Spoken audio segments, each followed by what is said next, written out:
আসসালামু আলাইকুম। রাজনীতিতে একটা কথা আছে, পররাষ্ট্রনীতিতে একটা কথা আছে, কূটনীতিতে একটা কথা আছে। আজকের বন্ধু আগামী দিনের শত্রু, আবার গতকালের শত্রু ইকুয়াল টু আজকের বন্ধু। পৃথিবী পরিবর্তনশীল, বিশ্ব ব্যবস্থা পরিবর্তনশীল। আজকে যে রাষ্ট্রটা, যেমন একসময় ধরেন ব্রিটিশ উপনিবেশ যারা করছে, মানে আজকের দিনে যুক্তরাজ্য, সারা পৃথিবীতে তারা তাদের ক্ষমতা চালাইছে। ওই সময় আমেরিকারও বেল ছিল না। আবার প্রথম বিশ্বযুদ্ধের পর মার্কিন যুক্তরাষ্ট্রের উত্থান হয়েছে, এখন আবার চীনের উত্থান হচ্ছে।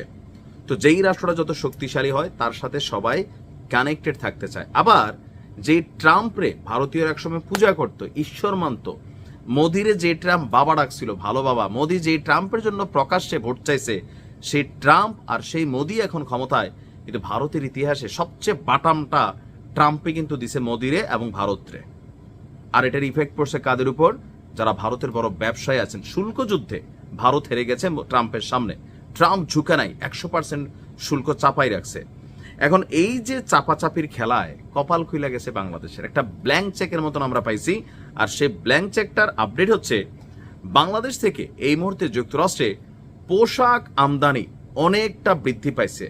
বলা হয়ে থাকে যে আপনার মার্কিন যুক্তরাষ্ট্রের সরকারি সংস্থা office of textile and apparel এর তথ্য অনুযায়ী 2015 থেকে 24 সাল পর্যন্ত যুক্তরাষ্ট্র বিশ্বব্যাপী পোশাক আমদানির পরিমাণ ছিল, মানে বিশ্বব্যাপী আমদানির পরিমাণ 5%, 5.30 কমেছে বিশ্বব্যাপী। কিন্তু একই সময়ে বাংলাদেশ থেকে যুক্তরাষ্ট্রে পোশাক আমদানির পরিমাণ 26.62% বৃদ্ধি পেয়েছে, যেটা বিশাল একটা বিষয়।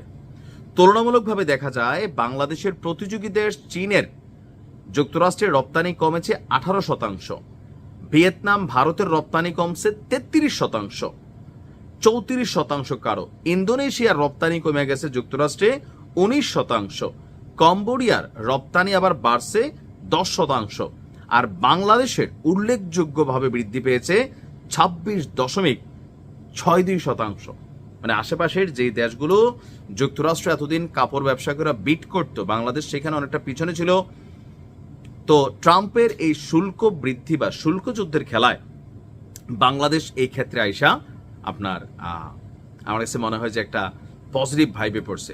বেশি করে উৎপাদন করেন, কাপড়ের মান ঠিক রাখবেন, যেন সামহাও বাংলাদেশ এই সুযোগে, যে বাংলাদেশের জিনিসটা যে ভালো, কম নিয়ে বাংলাদেশ থেকে ওরা বিক্রি করে, এর মাঝখানে যে ভালো কিছু বাংলাদেশ প্রডিউস করতে পারে বিশ্বব্যাপী নিজেদের কোয়ালিটি বা আপনার প্রতিষ্ঠানকে দাঁড়া করানোর জন্য সুবর্ণ সুযোগ।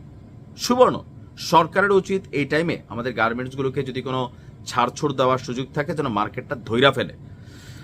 আপনার ইউনিট মূল্যের ক্ষেত্রে বিশ্বব্যাপী যুক্তরাষ্ট্রের আমদানি কমেছে 1.71%, চীন এবং ভারতের ইউনিট মূল্য যথাক্রমে 33.456% হ্রাস পেয়েছে।